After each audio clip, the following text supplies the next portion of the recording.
안녕하세요. 매일 새로운 사연을 전하는 읽어주는 사연 라디오입니다. 구독과 좋아요, 많은 공유 부탁드립니다. 오늘의 사연 시작하겠습니다. 안녕하세요. 저는 올해로 34살이 된 여자입니다.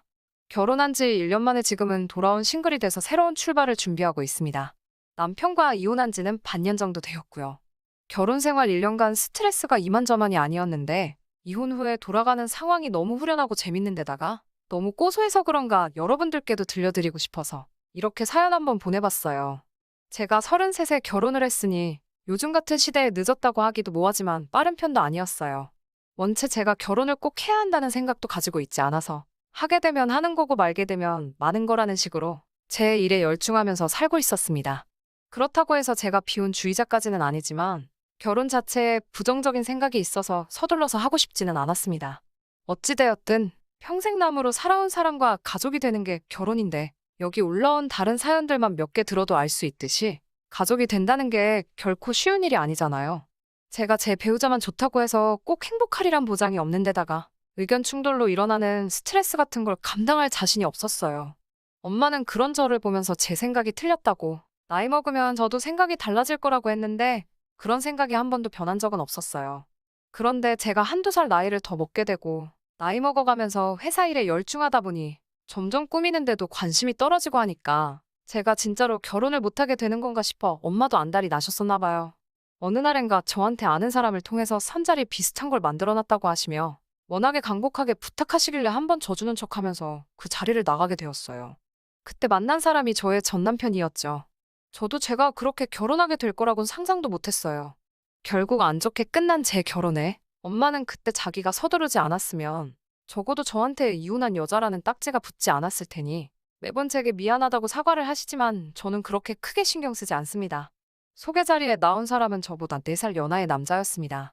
소개 자리에 나가서야 그 사실을 알게 되었고 저보다 어린 남자라고 제가 부족하다거나 한 것도 아닌데다가 그때도 등 떠밀려 나온 자리다 보니 잘 해보려는 의지가 없어서 그냥 그 자리가 끝나면 정중하게 거절할 요량으로 나갔었어요.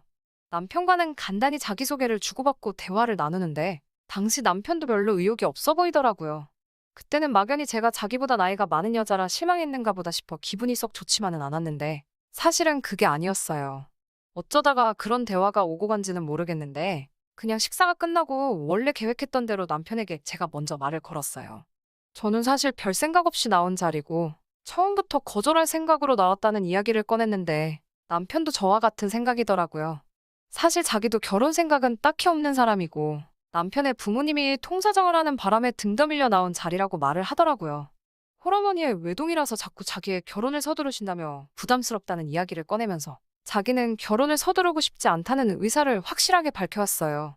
어쩌다 보니 서로의 결혼관에 대해서 이야기가 오고 가게 되었는데 저랑 생각도 비슷하고 말도 잘 통해서 식사가 끝나고 근처 카페로 가서 마주 앉아 이런저런 이야기를 나누게 되었습니다.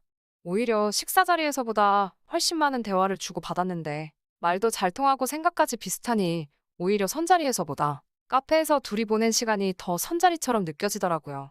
언젠가부터 자연스럽게 연락을 주고받는 사이가 됐고 회사도 서로 가까운 곳에 있어서 자주 만나게 되었고 자연스럽게 만난 지 6개월이 안 돼서 둘 사이에는 결혼 이야기가 오고 가기 시작했습니다. 저와 비슷한 결혼관을 가지고 있었기에 눈치 보듯이 의무적으로 양가에 효도를 하는 건 싫다던지 결혼을 하게 되면 양가에 얽매이지 않고 둘이서 알콩달콩이 잘 살았으면 좋겠다는 이야기가 오고 가니 이 남자라면 결혼을 해도 되겠다는 생각이 들었어요. 결혼 준비를 하던 과정에서 시어머니 쪽에서 한두 가지씩 불만을 이야기하기 시작했어요.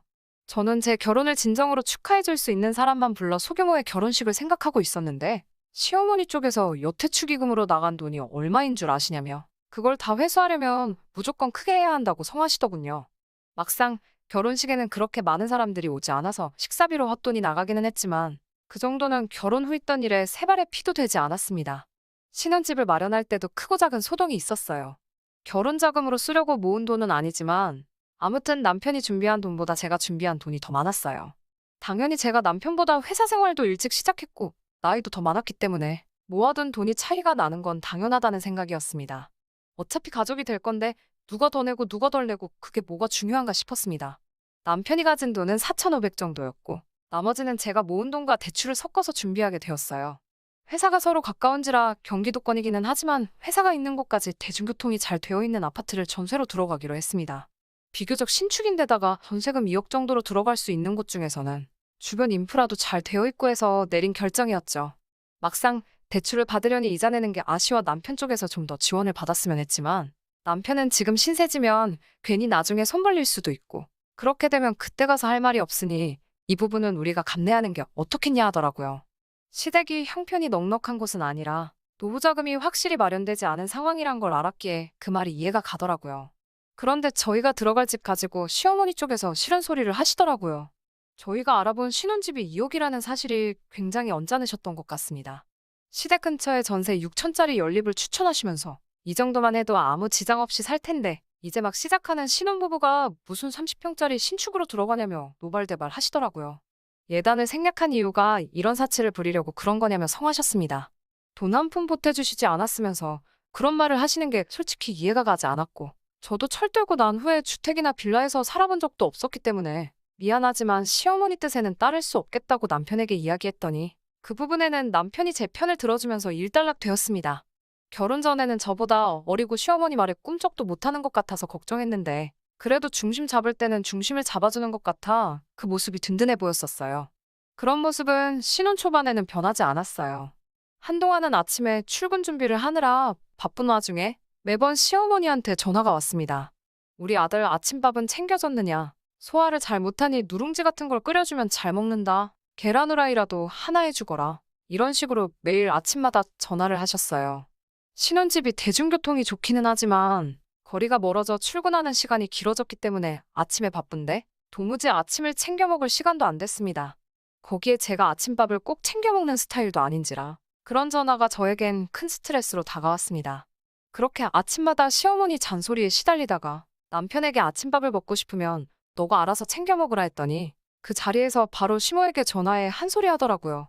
그런 식으로 항상 제 편을 들어주는 모습에 저는 제가 생각해오던 이상적인 결혼 생활을 하게 될 것 같았습니다. 그때까지는 이런 일이 벌어질 거라 전혀 생각해 본 적도 없어요. 시어머니 인생은 시어머니의 인생이고 양가에 똑같이 생활비 정도만 지원해드리면 되지 않겠냐고 했던 남편의 말은 신혼생활을 시작한 지 3개월 만에 돌변하고 말았어요. 어느 날이었어요. 남편이 심각한 얼굴을 하고 긴히 나눌 이야기가 있다며 저를 부르더라고요. 무슨 일이냐 물어봤더니 시어머니께 드리는 생활비를 조금 올리면 어떻겠냐고 물어보더군요. 그게 무슨 뜻이냐 물었더니 시어머니가 건강이 안 좋아지셔서 일을 그만두고 싶어 하신다고 하더라고요. 그래도 아직 환갑도 안 넘으셨고 식당 일이긴 해도 멀쩡히 다니시는 직장이 있는데 무작정 그렇게 하라고 할 수는 없잖아요.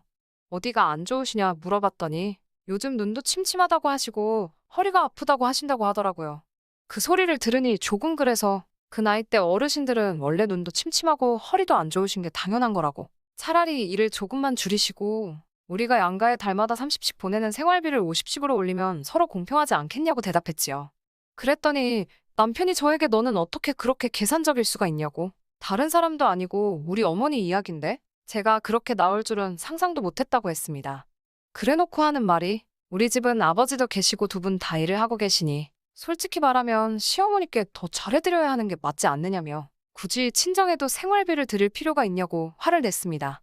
공평하고 말고를 떠나서 저는 이런 식의 의견 충돌이 제가 결혼을 가장 하기 싫었던 이유 중 하나였기 때문에 딱 잘라 그렇게는 해줄 수 없고 이 이야기는 두 번 다시 하지 않겠다고 말하며 제 고집을 꺾지 않았습니다.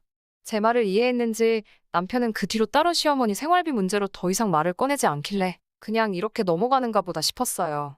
그렇게 한두 달쯤 지났나 봅니다. 남편이 할 이야기가 있다며 퇴근 후에 어디로 오라고 주소를 하나 찍어주더라고요. 위치가 시댁 근처였어서 조금 쎄한 느낌을 받았는데 역시나 그 자리에는 남편과 시어머니가 미리 만나서 저를 기다리고 있었습니다. 무슨 일이냐 물으며 자리에 앉는데 남편은 대뜸 저에게 시어머니 봉양 문제에 대해서 말을 꺼내더라고요. 생활비 정도의 할도리만 한다면 부모 자식의 삶은 각자 따로 사는 삶 아니겠냐며 그동안 제게 해왔던 말들이 무색하게 남편은 이제 어머니가 노쇠하시고 힘에 부처하시니 제가 회사를 그만두고 시어머니를 제가 모시는 게 좋겠다는 이야기를 꺼내더군요. 무슨 소리를 하는가 어이가 없어서 아무 대답도 안 하고 있는데 시어머니가 나서서 하는 말은 더 가관이었습니다. 너네가 신축 아파트 생활도 1년이나 했으면 충분히 한 거라고. 허용과 사치는 그만 부리고 이제 지금 살고 있는 그 아파트 전세를 빼서 아예 시댁으로 들어와서 살라고 하더군요. 그러면서 나이가 34시면 이미 노산이라면서 하루라도 빨리 아이를 가져야 하지 않겠냐는 말까지 꺼냈습니다. 전세금을 전부 빼면 제가 5년 정도 일해서 벌 돈이 수중에 생기는 거고, 그러면 당장 일을 안 해도 되는 것 아니겠냐고 저를 설득하려 하시더군요. 집도 작아지니 둘이서 하면 집안일도 금방 끝날 것이고, 같이 살다가 아이가 생기면 번갈아 가면서 아이를 보면 되니 저한테도 좋은 조건이 아니냐고 했어요. 아직 아이를 가질 생각도 없다는 사실을 말씀드리니 자기가 애를 봐주겠다는데 그게 무슨 말도 안 되는 소리냐고 대본에 대답하시더군요. 아이를 봐주면 제가 시모에게 달마다 200만 원은 줘야 하는데 집안일을 같이 하는 대신 공짜로 봐주는 거라며 저보고 그렇게 계산적인 애가 이런 계산은 왜 이렇게 하질 못하냐고 궁시렁대시더라고요. 그래도 남편의 어머니이니 최대한 정중하게 거절을 하려고 했는데 듣다 하니까 머릿속에서 툭 하고 이성의 끈이 끊어지는 소리가 들리는 것 같았어요. 곧바로 시어머니에게 한마디 했죠. 그러면 어머님께서 말씀하신 대로 하겠다고 신혼집 전세도 빼고 아이도 최대한 빨리 만들겠다고요. 단, 저는 회사도 그만두지 않을 거고 시댁으로 들어갈 생각은 추호도 없다고 말했습니다. 남편이 제 말에 반박을 하면서 그러면 애는 누가 보고 그 비용은 어떻게 감당할 거냐며 어머니가 시키는 대로 하자고 말을 했어요.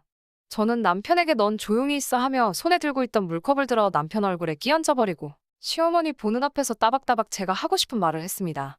전세를 빼면 신혼집에 각자 들인 돈만큼 정확하게 나눠 따로 통장 관리를 할 거고 시댁으로 들어가는 게 아니라 친정으로 들어가는 게 맞다고 말했어요. 친정이 우리 두 사람 회사에서도 더 가깝고 집도 훨씬 더 크고 빈방도 많으니까요. 그리고 아이는 친정엄마가 돌보실 테고 저는 회사를 계속 다닐 수 있으니 그게 더 이득이 아니겠냐고. 그리고 그렇게 되면 친정의 생활비까지 포함해서 한 달에 300씩 드릴 거라고 했죠.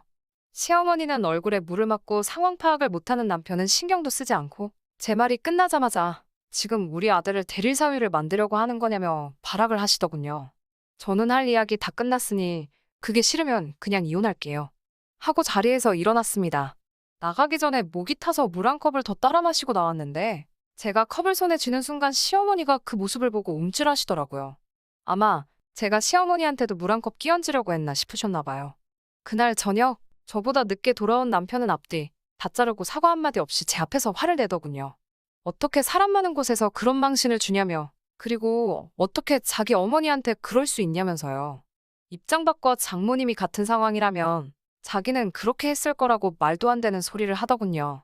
남편에게는 그렇게 엄마가 좋으면 너 혼자 나가서 너네 엄마랑 살라고 소리치고 남편을 집 밖으로 내쫓았습니다. 남편은 끝까지 시어머니 봉양하기를 포기하지 않았고 그렇게 서로의 의견을 조율하지 못한 채 한 달 뒤에 저희는 합의하에 이혼을 하게 되었습니다.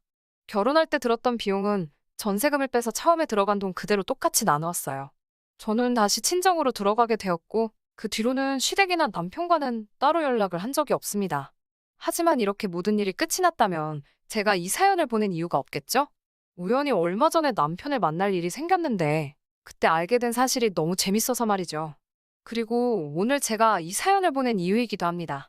평소에 잘 안 차고 다니던 손목시계가 있었는데 아무리 찾아봐도 없더라고요. 잘 생각해보니 신혼집에서 정리할 때 남편의 귀중품을 담아놓은 상자에 넣어놓았던 기억이 퍼뜩 들더라고요. 그냥 잃어버린 셈 칠까도 싶었지만 그러기는 또 싫었습니다. 전 남편에게 단돈 1원도 더 주고 싶지가 않았으니까요. 그날 야근하면서 한참을 고민하다가 퇴근길에 시댁에 들리겠다고 남편에게 연락을 했어요. 지금 그쪽으로 가고 있는 길이니 제 시계를 받아가야겠다고요. 그런데 남편은 시댁이 아닌 처음 보는 주소를 저에게 불러주더라고요. 그 위치는 남편의 회사가 있는 데서 15분 거리도 안 되는 곳이었습니다. 역에서 내려 시장 쪽 골목으로 들어가니 원룸 빌딩이 질비한 곳이 나오더라고요. 한참을 헤매다가 남편에게 전화를 걸었습니다. 남편은 그 수많은 원룸 빌딩 중 한 곳에서 추레한 차림으로 나오더군요. 머리도 기름져서 며칠은 안 감은 듯하고 수염도 듬성듬성 나 있는 게 행색이 아주 보잘것없어 보였습니다. 시계를 받고 가려는데 잠깐 시간 좀 되냐고 하는 말에 이야기를 나눴어요. 그렇게 사랑하는 어머니는 어쩌고 원룸촌에서 혼자 살고 있냐고 물어봤습니다. 이야기를 다 듣고 나니 너무 속이 후련해서 남편 보는 앞에서 푸아하면서 소리를 지르며 웃어버렸네요. 자초지종을 듣자 하니 남편도 저와 똑같이 신혼집을 정리하고 시댁으로 들어가게 되었다고 합니다. 그렇게 한 달 정도 지났을까? 시어머니랑 대판 싸웠다고 하네요. 이제 장가 다 보내놓고 손주들 보며 며느리 수발받으며 살 줄 알았는데 다 늦어서 다시 아들내미 수발들게 생겼다고 이제는 더는 못하겠다고 하시면서 자기 집에서 밥도 주고 빨래도 해주고 잠도 재워주니 월급의 반을 내놓으라는 둥 싫은 소리와 잔소리를 엄청 하더래요. 남편도 참다 못해 이렇게 된 게 누구 때문이냐며 서로 책임 문제로 티격태격 하다가 결국 남편은 시어머니 집에서 쫓겨나 버리고 말았다네요. 그제서야 남편은 저한테 진심 어린 사과를 하면서 우리 다시 시작해보면 안 되겠냐며 제 앞에 눈물을 뚝뚝 흘려가면서 들을 가치도 없는 소리를 하더라고요. 모처럼 엄마가 그렇게 좋다고 하길래 엄마 품으로 다시 반품해줬더니 엄마한테 다시 반품당한 기분이 어떠냐고 비아냥댔습니다. 시계를 돌려받은 뒤에 이제 두 번 다시는 연락할 일 없으니 너네 엄마랑 알콩달콩 둘이서 재밌게 잘 살라고 말하고 뒤도 안 돌아보고 그 자리를 박차고 나왔습니다. 오는 내내 속이 너무 후련해서 그냥 걷고만 있는데도 웃음이 나더라고요. 아무튼 제 이야기는 여기서 끝입니다. 사람이 겉과 속이 다를 수는 있지만 지키기로 한 약속을 어기는 건 안 된다고 생각해요. 이 사연을 들으시는 분들 중에 아직 결혼을 안 하셨거나 아니면 자식이 결혼을 앞두고 계신 분들에게 제 경험을 토대로 조언 하나 해드리고 싶은 게 있습니다. 아무리 좋아도 남의 집 자식이고 사람은 언제 바뀔지 모르는 거니 결혼 후 1년 정도는 혼인신고를 하지 않는 게 어떨까요? 그러지 못한 저는 이따금씩 후회가 드는 부분이기도 하거든요. 긴 이야기였는데 끝까지 제 이야기 들어주신 분들에게도 너무 감사드립니다. 제 이야기 듣고 다들 힘찬 하루 보내시고요. 긴 이야기 들어주셔서 감사합니다. 오늘의 사연은 여기까지입니다. 구독과 좋아요, 알람 설정해주시면 앞으로 더 좋은 사연으로 찾아오겠습니다. 감사합니다.